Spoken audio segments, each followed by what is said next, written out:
time for Two Guys and a Goalie with Dustin Nielsen, Matt Cassian, and the goalie, Joaquin Gage.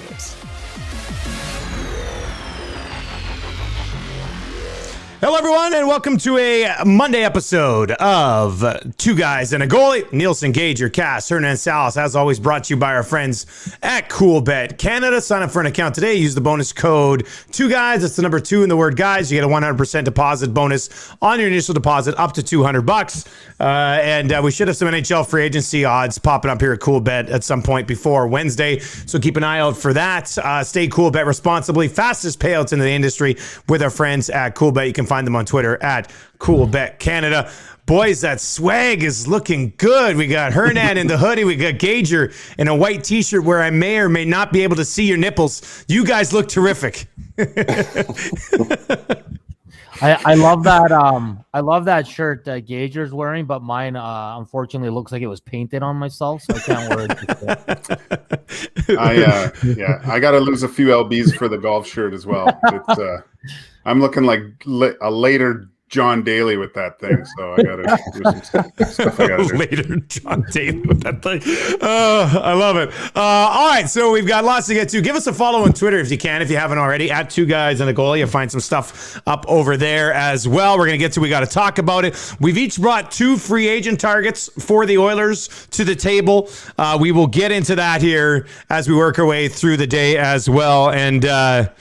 Well, we might as well just dive right into what we got to talk about. I mean, if you have any questions, you can hit us up on the live stream. And if you're watching the live stream and you've not yet subscribed to the podcast, feel free to do that as well. Just search Two Guys and a Goalie on all your podcasting platforms. 2 episodes a week for you there. Wanted to talk a little bit about the draft, but Hernan wants to talk about that so we can kind of tie it all into an overall bigger draft conversation. But Hernan, what do you got to talk about, buddy? Yeah, just the Oilers draft over, specifically their first pick. 20th pick, technically the 19th, and then Jesper Wallstedt was still there. Sebastian Cossa was taken 15th overall by the Red Wings, and I was working on the draft show on the text, and you saw it on Twitter. Everybody's like, "Yes, the Oilers are getting their goalie of the future," and then it was announced they traded down 2 spots, and we're not going to take the goaltender, but a small skilled forward. They got the extra 3rd rounder. I get it. But I'm just kind of still a little thrown back that they didn't want to take a goaltender. Listen, I understand the Oilers are in win mode now, and Jesper Wallstedt doesn't help you right now. But let's just say, I mean, we'll never know how these things turn out. We'll have to wait 3-4 years. But you have a chance to take a goaltender that was highly, ranked by the scouts, by the draft experts, and the Oilers passed up on him with goaltending right now in Edmonton being Mike Smith, Mikko Koskinen, and Alex Stalock, with 4 guys in the minors or prospects, whatever. But those guys are not a sure thing right now. And I'm a little. I don't know if they missed it here, if they missed the boat. I mean, I hate to be harsh because I really don't know about this Xavier kid. Like, there's conflicting reports that he's really good and others that say that, they're not very high on him. But did the Oilers miss this opportunity on taking a goalie that could be their number 1 goalie of the future? I just want to get everybody's thoughts because I'll tell you this, guys, on the draft show, people lost their freaking mind when they didn't take the goaltender. And I was happy they picked up the 3rd. I wasn't happy with the pick they used at the 3rd, but I'm still kind of like, man, if this guy turns into a stud, we're all going to be sitting here being like, Jesus. Yeah, but goalies are tough, and they're one of the toughest things to get a read on, I think, in the draft. I mean, you talk to a lot of the experts, they always say that a lot of them wouldn't take a goalie in the 1st round just because, unless they're, that for sure thing, Marc-Andre Fleury, Carey Price kind of, but even then it's tough because you see their play kind of dip in those first few years. It takes time. They're along the same lines as defensemen, where very rarely can they come in and step in and be successful. Like, you see speed bumps along the way. There is a logjam with the Oilers in goal with a lot of prospects. I'm assuming, I guess they think one of these guys can be the next goalie of the future, or they would have taken him. But the draft, I think for the most part, or now for Oilers fans, is when we're so used to having our first round picks come and step in and play right away in Edmonton, and they've had to. So I think there's a little bit of people are used to that, and it's not always the best thing to have happen. Sometimes it's good for your first rounder to go back to junior if possible, right? So I think it's just a combination of having to have our first rounders try to save the franchise and come in and play. And I mean, taking a goalie in the first round, you're looking at probably 5-6 years down the road before you even can really say is this guy's ready to grab the reins and be that number one guy. Cass, go ahead. I think it means that they think they already have their next number one, probably in Stuart Skinner. Like, I mean, we saw him play his first NHL game. He's 22 years old. So he's not old. He's really just stepping into what normally is the time where most goalies really start to up their game from a development standpoint. Like he's going to be hitting that in the next 2 or 3 years here. And I think they think they have something there. And we saw quite a bit of him, or we saw him play quite well rather down in the AHL this year in the condensed season. And I think that just means they think they've got a guy already in the system, ready to go. So why spend it on another player that's going to be 6 to 8 years away?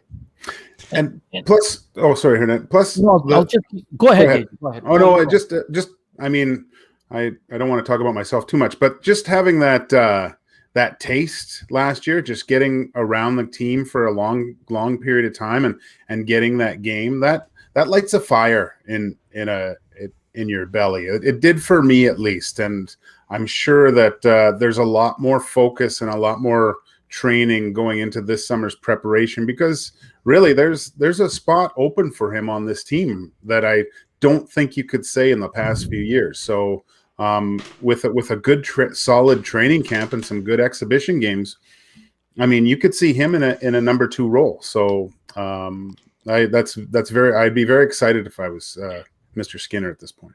And I just wanted to add, like what Cass said, like, now we have no idea if Skinner can be an NHL guy. We don't. But at the same time goes for this Jesper Wallstedt. We just never know, right? Like, we're talking about guys that are junior guys, and we don't watch. I've never watched Jesper Wallstedt play 1 minute, so I can't sit here and say, oh, the Oilers screwed that up, because I haven't watched Xavier Bourgault either. So I know fans get up in arms and all about it, but yeah, like, I mean, the Oilers got some guys in the system, but they're a big what if too right now. So I guess that's why the frustration with the fan base comes. I mean, a couple of things. I think you guys all make really good points on all sides of this. And I think the one, when you see them pass on a guy like Wallstedt, who he's already played a pro year in Sweden. And I'm looking at comment sections. I'm seeing people say, it's 5 years till he's ready. That's just doesn't appear to be the case with this guy. Like, people think he could be NHL ready, not next year, not the following year, but 3 years out, which would be probably right on par with when Bourgault, like, people are acting like Bourgault's going to step in and help in the next 2 years, which isn't the case. I mean, this isn't a guy who's got Canadian junior team pedigree. Like, he hasn't been a part of those top team Canada teams in his age group. This is a guy who's a project, and knowing how Ken Holland likes to develop guys anyway, I'll be surprised if Bourgault's playing here in 3 years, maybe even 4. So this dude isn't helping in the window either right now. So I don't think either of them are. But so Cass made the point that, they must like Skinner and Konovalov, which I would agree with usually. But Gazzola said, I don't know if it was on this one or two guys with me, the Oilers desperately wanted Sebastian Cossa. So they wanted a goalie. They just didn't want this goalie. So, and I mean, the 19 teams ahead of him didn't want him either. Minnesota Wild were so shocked that he was still available that they didn't even have a nameplate for his jersey. So it's very interesting. But forwards drafted in the 20 to 30 range are nothing close to a sure thing either. So yeah, I think Tyler Wright said it, that, and if anybody thinks they knows this draft, they don't, because lots of the scouts have had a hard time even getting a grasp on this thing. So I'm very confused by it, because apparently they wanted Cossa very badly, and then they passed on a guy who was rated higher than him. So I don't know if there's a blemish on Wallstedt or what's going on there. But I think both the forward and the goaltender are so far away that neither of them are helping in the window, to be honest with you. So it's got to be such a hard time for the scouts. Tyler said it every interview that I heard him in saying it's so hard to get a read on guys watching video. Like you just don't see everything, that the parts of the game where, depending on the picture quality, it could be a blurry old Betamax. So yeah, it was really, really tough year for scouts to get a read on players. I don't think it's crazy, and I know this might be crazy from Jack, but I don't think it's crazy to think that the Swedish goalie is in the NHL before Borgo is. I think that's like kind of timeline that they would both be on. So I mean, maybe Skinner or Konovalov do pan off. The other aspect of this that I might think about is, does Kenny Holland got a deal for a goaltender that can play for you for the next 5 or 6 years? Maybe he's working on something there. I don't know. Maybe that Darcy maybe we'll talk about that in our free agent section. Spoiler alert. And as a whole, Gager made a good point. Like, it was hard to a lot of these guys didn't even play. But take it for what it's worth. A lot of the draft experts that do their rankings and the scouts out there, they had the Oilers as one of they made almost every winners and losers the loser list for this draft. But again, we'll have to wait and see, because we really don't know, right? And I think that goes with every draft too, right? So here's my thing with this draft and what you guys just said about how difficult it is with this draft, and the scout said how difficult it is. Why didn't the Oilers trade the pick then in a win now mode and use that? Because there's other teams that don't have first rounders, or that are really in that rebuilding, like stocking up a draft pick mode, and you could have got something. Now I don't. Sam Reinhart. Sam Reinhart could have been in on that. Would have been an example. Like, I mean, OEL, I get that's a little bit expensive. So maybe not that, but just is another example. It's like you could have moved that pick, and maybe they did try to. Maybe they looked for something and they weren't able to find anything. But yeah, I would have been looking to move that pick with this draft. Absolutely. Yes. Cass, how would Alex Nedeljkovic look in Oiler colors? I don't know that much about him, buddy. But, so I can't tell you. You're not giving him a first for him, though. Don't you think Holland? Don't you think Holland's more of a like stock the cupboards? Like if they're bare, he's going to Costco and putting as many picks as he can into the cupboard there. I think he's more on the lines of using the draft as a future plan, not as a help me right now plan. And that's I like that. I like that. Yeah, that's I do too, Gage. But they're not in help me in 5 years mode. They're help me. You still have to plan for the future too, right? So you know what? Throw the future away. You can always trade the prospect. If the Oilers are bad in 4 years, but they win 2 cups like during that 4 years, and then they're bad for 3 or 4 years after that, no one's going to care. Oh yeah, they will. Ask Dusty and Hernan on the radio. I'll say this: if they're 4 years in and they're still trying to figure out who's the goalie, and Wallstedt is the number 1 in Minnesota, that shit ain't going over well in this market. I'll tell you that. That's for sure. You know what? Let's continue with the goalie conversation. Gager, what do we got to talk about? Well, just like Gary Busey in one of the greatest movies ever made, Point Break, famous line, "Utah, give me 2." And Mike Smith obviously went to Ken Holland, give me 2 years. So how do I feel about the 2-year deal for him? There's a lot. I do think he deserved another contract with his play last year. I thought he was, you've heard me say this multiple times, I thought he should have been in the conversation for the Vezina. He was arguably Oilers' best player. I don't put Connor in that category because he's just so far ahead of everything else, but he just made such a big difference to him. Can he repeat that performance over an 82 game schedule? I think we're going to see definite peaks and valleys with his play, but with the experience and what he's done over the past, I would say 3 or 4 years of his career and getting to that older age, he has used the regular season as it's not a sprint, it's a marathon, and he has hit his stride, I think, come playoff time. And I don't think you can fault the Oilers going out in 4 with his play in the playoffs.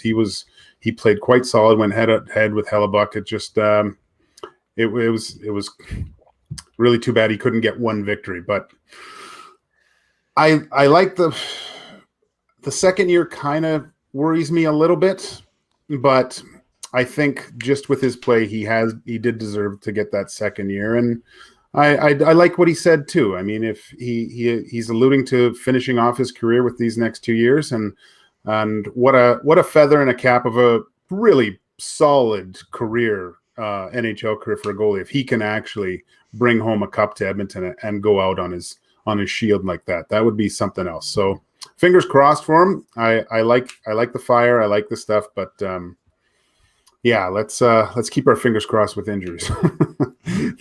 I'll just quickly throw a number out here for Smith. Last year, for goaltenders that played 30 games or more, only 4 guys had a better save percentage than Mike Smith. UC Saros, Vasilevsky, Fleury, and Varlamov. Those are the only guys that played 30 or more last year that had a better save percentage than Mike Smith. Like, his save percentage was among the best in the National Hockey League. And for me, the issue here is not Mike Smith. Like, I'm totally okay with Mike Smith being here for the next 2 years. The issue is it going to be Mike Smith and Koskinen? Is it going to be Mike Smith and Stalock? Is it going to be Mike Smith and somebody else? I think that, like, Mike Smith should be able to hold up his side of the bargain for 35 to 40 games.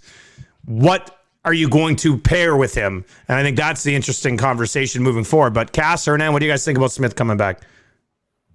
I'm fine with it. You're not paying him too much money, and in a perfect world, you have him on another 1-year deal here. But I understand giving him 2 based on his play last season, and so yeah. Ultimately, if he ends up being a guy where you have someone else in goal and take over the starting role, and he's playing as a backup, are you okay with him at that price for as a backup? And for me, I'm like, yeah, for 1 year, I'm okay with him at that price for a backup if need be. So yeah, I'm fine with it. You get a little bit of certainty, you get a little bit of cost certainty here with Mike Smith, as you guys have mentioned multiple times already. Needs to stay healthy. That's going to be such a big thing here.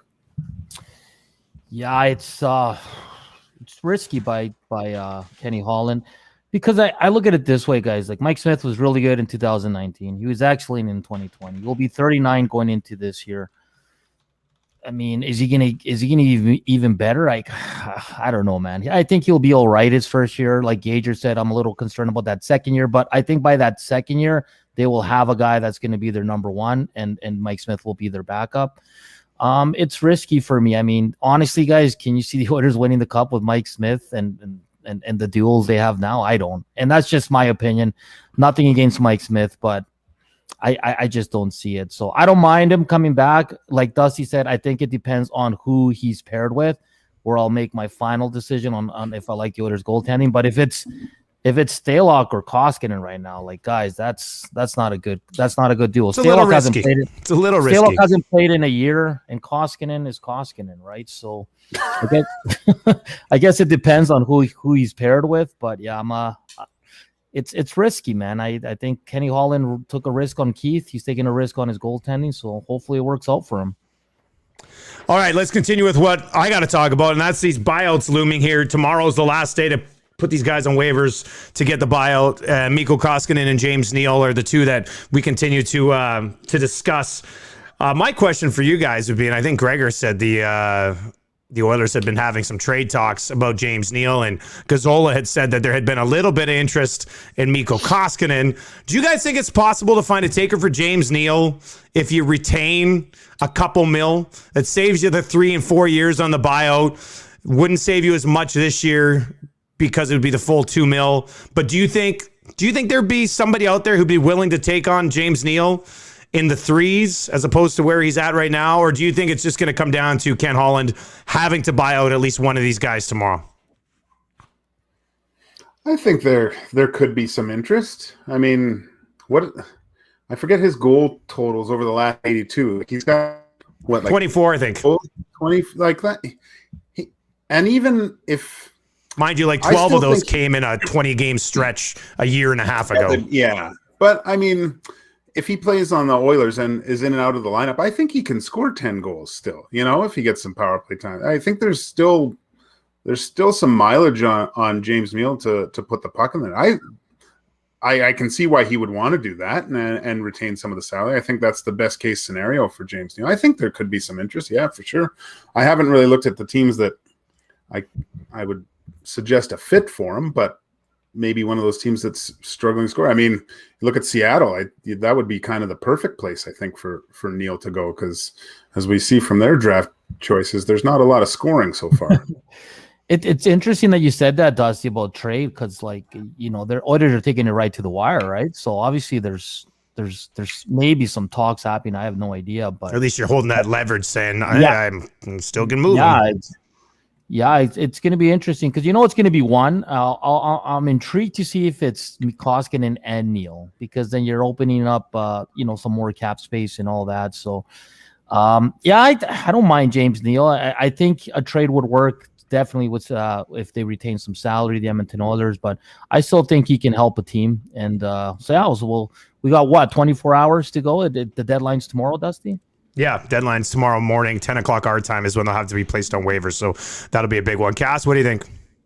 Yeah, I think you got to buy them both out here if you want to. Like, if you can't trade them and eat some of the salary, ideally, if there's trade opportunities and you have to eat a little bit, I think you do that because it does help you over the next couple of years if you can not take as much of a penalty. So you maybe get a little bit less of a benefit today, but more in the future. Like, I think you do that if you can. I don't see a team trading for those guys. Like, even at a reduced cost, I don't necessarily see it happening. So I think you get both of them bought out, and that's not, James Neal. I agree with you. He could be a guy that is in and out of your lineup and actually produce something for you. Like, he could do okay for you. However, I don't think you just need a guy right now to do okay for you. I think you need a guy to do really well for you, and you're going to have to go to the free agent market to do it, and you're going to have to spend money. And so you got to save yourself some dollars here. And I think, buying both of those guys out is the way to do it. So that's what happens here. I mean, the flip side is you trade him to Chicago, and they, you don't give them a deal on any kind of salary. So they take him and the entire salary, and they give you a third and a first round draft pick. And that would be Ken Holland's turning point, the TSN turning point in the offseason. All right, we'll get to our others. Go ahead, Gidger. Yeah. Wouldn't this be great? Netflix NHL titled The Offseason, and just see all this in a few months behind the scenes, like, and Holland on the table and all the GMs and going around to I'd watch that twice. Well, you watch everything twice, so of course you would. All right, can I just say something here, guys? Yeah. I had a funny conversation with one of my buddies yesterday. He's like, "Hey, man, have you watched The Last Dance yet on Netflix? You need to watch The Last Dance on Netflix." The other day, and I was like, "Let me run with this for a little bit." So I told him, I'm like, "Oh no, what's that about?" And he's like, "Oh, it's about like Michael Jordan and the Chicago Bulls." I'm like, "Oh, yeah, really? What about them?" He's like, "When they won, like, the couple championships, and they're doing this and that." I'm like, "They won championships?" I'm like, "I didn't know Michael Jordan won championships." And I just ran him for like a couple of minutes where he's like trying to pump the show's tires, and I'm like, "Dude, like, I watched the show as the episodes came out. This is like 2 years ago. Like, get with it." Anyways, Dan, you're a horrible friend. Dan, you're a horrible friend. Horrible. Yeah. Well, even JJ Watt's on board with Drive to Survive too. I think he watched it. Now he's all in. He's talking. Well, I'm rattled. Tired. Because after this week, it's summer break. Yeah, I didn't know there was a summer break. This is pissing me off. I hate doing 2 weeks between races. It's awful. All right, Cass, what do we got to talk about, buddy? I wanted to talk a little bit about the Vegas Golden Knights signing Alec Martinez to a 3-year deal. He's not a spring chicken. He's 33 years old. But we look at what the Edmonton Oilers paid for Duncan Keith.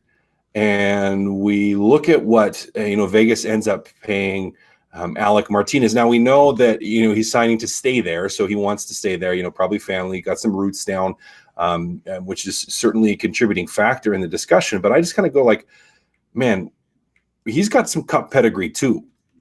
He's not a guy that doesn't know how to win. And I, part of me was a little bit disappointed because there's a sliver of me that was like, if he goes to free agency, and if he does go to free agency, which he's not now, I thought he actually would be a decent target for the Oilers to look at for another guy to step in. But he's off the board here. Wanted to get your guys' feelings about it. I'm a little bit sad because I thought that he could be someone that the Oilers could target for that back end. Yeah. UCast, when I saw him getting picked up, I was like, oh, that would have been nice. That would have been really nice. But I think it's just a case of him having success. Like, he played well in Vegas, and I think it looks like a very nice place to play hockey, actually. So that probably fit into a lot of the decision making of staying down there and playing. But I was hoping that maybe there was some tire kicking. I'm sure there was, but yeah, it's again, like, it's tough to get sometimes American-born players to come to Canada. Yeah, it would have been a nice pickup, but I mean, it's been unfortunate. I mean, like you brought up the Keith deal. Like, obviously, you take Alec Martinez, but yeah, I mean, he wants to stay. They got a good thing there in Vegas, and what was the number again, guys? Sorry, 5. It was 5. Yeah, like, I mean, nice little deal there for a guy that's a top 4, can play on your power play, can kill penalties. I mean, I'd love the Oilers to make these kind of deals, but and hopefully they can come Wednesday. Hopefully they can. There's no chance that Martinez was leaving Vegas to come to Edmonton on the same ticket. Like, none at all whatsoever. Yeah. But I mean, Ken Holland probably thinking the same way I am right now, which is why you go and trade for Duncan Keith, somebody who wanted to be here, as opposed to waiting and going, we're going to get Martinez. And then Martinez goes, you're a fool. I'm staying in Vegas. See you later. So yeah, it's still nice to think about, though, Dusty. Oh, like, of course it was nice to think about, buddy. And I know, like, the whole, having guys come across the border and not too many Americans come to Canada. I get that. Like, I understand that it would have been very challenging to do that. However, you just kind of went from maybe having the option of looking at him and trying to be in on it to just, the player not being there at all. So I don't know. That's where it just left me a little bit sad, because there's like a little bit of hope. And now there's no hope that Alec Martinez will come here, even if the reality is he probably wouldn't have anyways. I think the saying in Edmonton is we lost hope a long time ago. You have McDavid and Draisaitl. Guys should be like lining up to come here. Larson left. Yeah.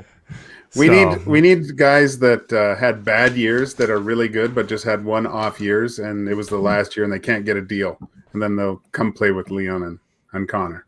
Worked out for Barry. Yeah. All right. Let's get into it. We decided we were each going to bring 2 free agent targets for the Oilers. For obviously Wednesday, Thursday, we'll have a huge episode post free agency. That's going to be great. But yeah, let's dive into this right now. Let's start with Hernan Salas. Give me your 2 free agent targets for the Oilers, and we can discuss and debate. And we'll see at the end if all of us have like one that's the same, or if we got 8 different guys. It's going to be fun. Let's see how this goes. Yeah, my first one is a guy that bottom 6, probably going to play in your 4th line, but I think I love this player. I'm going to go with a KZ Sasikas from the New York Islanders. 30 years old. You can probably get him at a cheap price. He's going to be outstanding on your 4th line. He's going to bring physicality. He can kill penalties. He's going to bring experience, and he's an older guy at 30 years old. And the most important thing, Dusty, he's going to be cheap. So for me, a guy that I really like on the Islanders, he was a part of that 4th line there with Martin and Clutterbuck, was outstanding. So for me, if you want to get a cheap guy that's probably going to make a positive impact on your team, I'd go with KZ Sasikas. All right, and who's your second target? My second target, I'm going to go to, I'm pretty sure Dusty has this guy, but we'll see. Another guy that can play in your bottom 6, can probably moonlight in your top 6, can kill penalties, can probably play on the power play. He's got some speed. He's got some jam. Joel Armia from the Montreal Canadiens is a guy that I don't see him getting a huge raise here. I know he went to the Cup Finals. He was pretty good in it, but I think he's a guy that, again, can come in at a reasonable dollar amount. You can probably get him not extreme long-term, probably 3-4 years.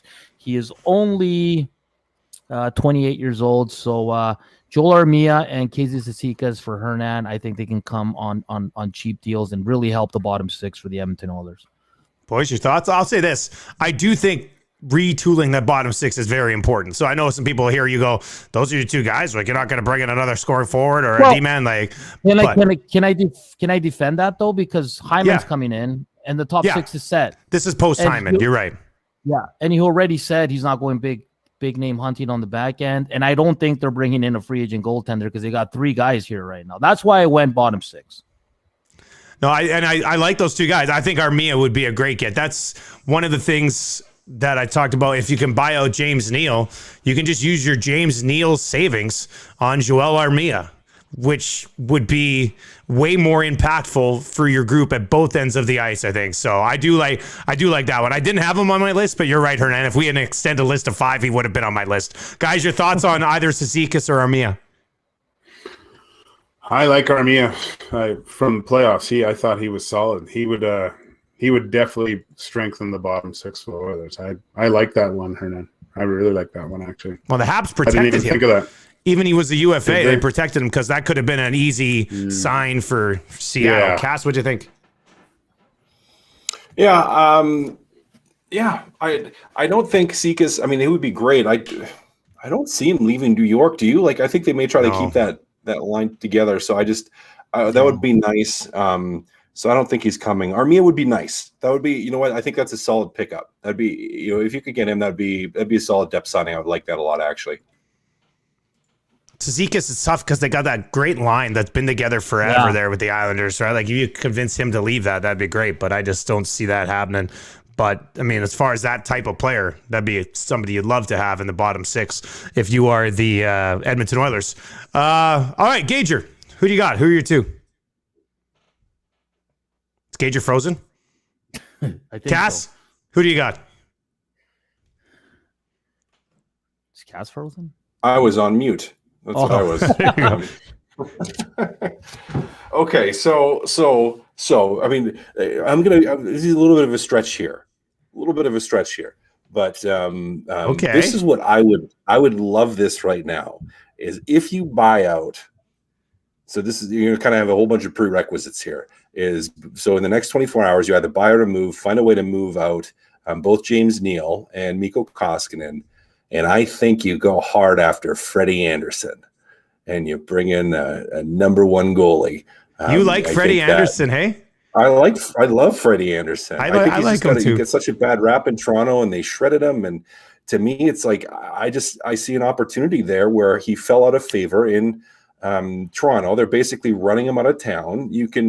He's not going to be dirt cheap, but you may be able to get him. He's in Canada already, would not necessarily be opposed to going to another Canadian team to where he would be the guy. And even if you get him, you know, let's say you pay him $6 million a year. Well, if you offload those other guys, you still only have really without the buyout cap space, you got it tied up about $8 million between him and Mike Smith, which is, I think, reasonable to have your two goalies tied up in that. So I think that's the direction you go for him. So he's number 1. How he struggled more on this secondary one. This is where I didn't really know where to go. I think if I'm dreaming, but he's not going to go, I would love to go after like a Mike Riley. UFA with Boston, but I just, defense, I think completely shores up, especially that left side all of a sudden is rock solid. Defensive defenseman plays really well. I don't see that happening. So I think he'd be a target, but I don't know. I don't think he's going to come to Edmonton, even if you go after him, but in a perfect world, that's really who else I'm pursuing. All right, we got Gager back. Let me just set him up and bring him back in here because I want his thoughts on the Freddie Anderson suggestion from UCAS. There he is. There's Gager. He's back. Gager, Cass went Mike Riley and Freddie Anderson, which was an interesting thought if you do buy out Koskinen. Anderson's career save percentage is .915. This past year, he was below 9. The year before that, he was like .908. But before that, he was a steady diet of like 917s, 920s, like pretty solid there. Over 30. Gager, I don't know if you're going to go goalie somewhere, but let's just talk about Anderson for a second. What would you think of a Freddie Anderson, Mike Smith duo? I just look at his salary and how much is he going to want? What do you guys think? 5, what does he get? Right?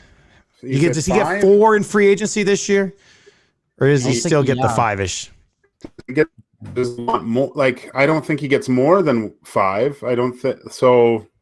And if I'm going by Cass math, goalies can't go over 8 mil, I think, or 7.6. So it kind of fits.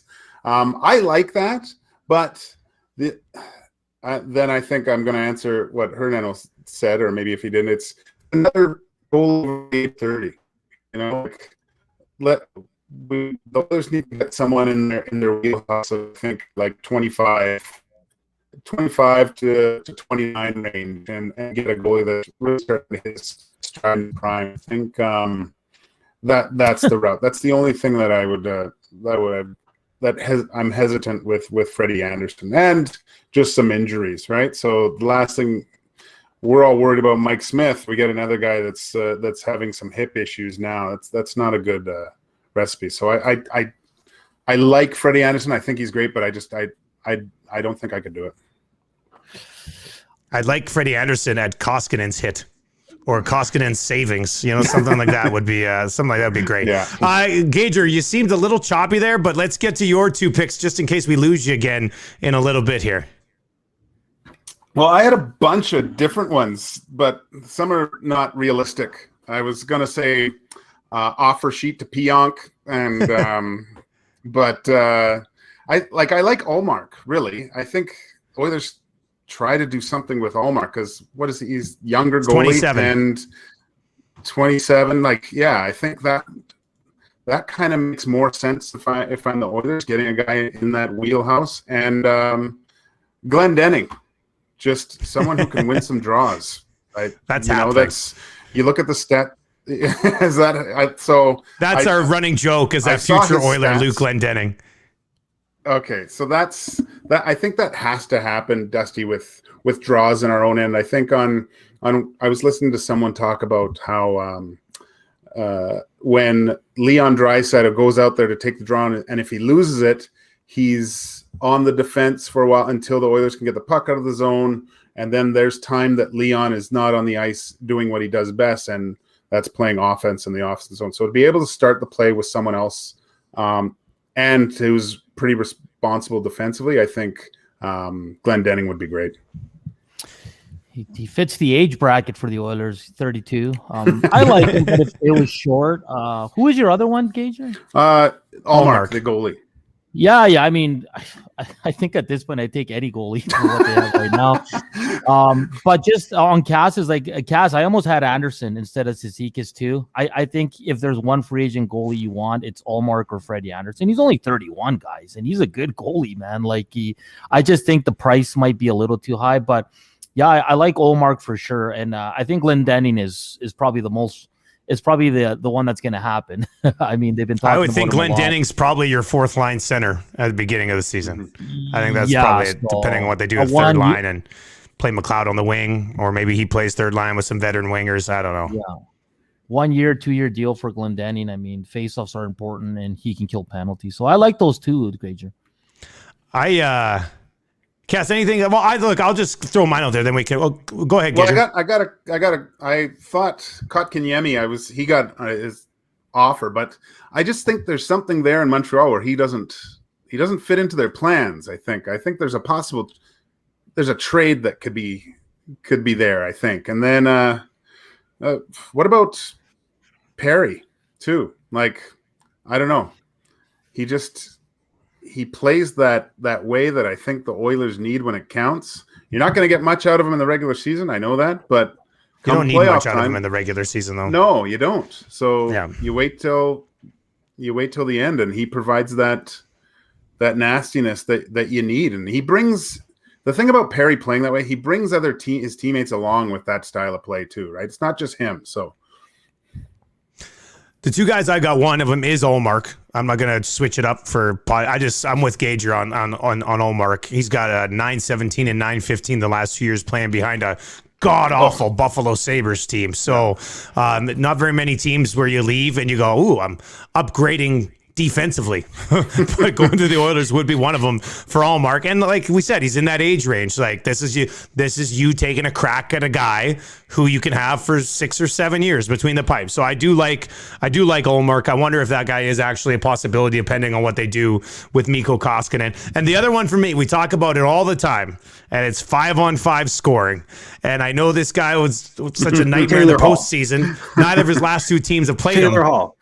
No. Thomas Tatar. look, if you're bringing in Hyman and you're bringing in Nuge and you bring in Tatar on your left wing as well, he's not your typical third liner, but I think it gives you the opportunity to actually build 3 really good lines, because if somebody's not going, you slide Tatar up, who's going to produce 5-on-5 with McDavid and Draisaitl for sure, and you can move Hyman and Nuge around. I mean, I think it just provides you with a lot of flexibility, and I think he also fits the category of dude who hasn't played well as of late, being scratched in the playoffs, who could be looking for a 1 year, $2 million. Give me a chance to play some offense. We'll see if I can make it work. And Kenny Holland's familiar with him. I would have time for Tatar on a 1 year, somewhat of a show me type of deal to help provide some 5-on-5 scoring. So I'd have him pretty darn high on my list. We didn't mention Blake Coleman. I would love Blake Coleman, but people seem to think that he's going to want to go to Dallas. So we'll see how that plays out. But these are a couple of ways you could look at. Like, even if, let's say Hyman comes in, fits great, whatever. Like, could you do some sort of thing where it's Nuge with Tatar and Yamamoto on like a really good third line, and you move Cassian up into your top six? Like, I think there are ways that Tatar would allow you to be even a little bit more flexible with Nugent Hopkins, which you might need to do if your bottom 6 centers are McLeod and Glendening. You know, so I would like what he would provide you on the left side as a guy who can give you some top 6 punch if you need it. So, and I would think he's probably motivated to prove that he can play in the playoffs again. So I like Tatar, and I don't think he's going to break the bank with him. So we'll see how that plays out, but it's going to be good. And it's different. And it's different size too, though. But is Yamamoto a lock in the top 6 right now? I don't think so. I mean, I love the player, but he, you know, there's a lot of people talking about, can he be in the top 9 as well? So I have all the time in the world for Thomas Tatar, right? Like, the more guys that can score like he does, I mean, the better for the Edmonton. And you're not going to have to give him 4 years to get him. I mean, we say that, but we'll see. Probably get 12. Bring that term down on a 7-year deal for Thomas Tatar, 1.6. That's the key. Oh, that'll be interesting. He's got to be cheap. He's got to be cheap if you were to do that. Let's play this game to wrap up, because we won't have another podcast till 24 hours after free agency. The next time we're talking about the Oilers on Thursday, what's the storyline? What are we talking about? Let's go around the wheel here. Hernan, what do you got? Oh, crap. What's the storyline? Yeah. Ken Holland busy. Okay. That's exciting. Gager? Well, I'm just going to go outside the Edmonton bubble, but we have it here. I've been scrolling to see what's going to happen with Eichel. I want to see if he gets traded or what type of things. I think we're talking about that possibly in the next few days. That's going to be great. I think we're talking about how uneventful it was for the Oilers and how nothing happened. Oh no. I was kind of leaning that too. I think they'll get Hyman, and then we'll be sitting here on Wednesday going, but they haven't done anything else, which will be interesting. I'll throw a quick shout out to Tyson Barrie returns on a 4-year deal. That'll be my runner up to everybody whining that nothing else happened yet. So we'll see how it plays out. You know what would be great if the Oilers, they announced Hyman on Wednesday, but on Thursday they announced 3 while we're recording, we're on live. That'd be 100,000 views. That would be great. I'm like Frank Saravalli Jr. with some Barry news. I have some insider stuff. Like, I have plans so I might have something for us earlier, guys. Just yeah. You son of a bitch! You can't do this to us at the end of a podcast. Stay tuned, Dusty. Stay tuned. Oh man, you're a real tease. You're a real treat. The inside information whore. That's who you are, Gager. It's also the name of the episode, Private Free Agency. All right, boys. Well, enjoy that first day of free agency. We'll be back on Thursday with a new episode. As always, it'll be brought to you by CoolBet. Stay cool, bet responsibly with CoolBet Canada. Sign up for an account. You can bet on free agency. Those odds should be posted up here right away, and a bunch of different player props, I would think. If you use the bonus code 2guys, you will get a 100% deposit bonus on your initial deposit up to $200. Guys, chat with you on Thursday. See you, boys.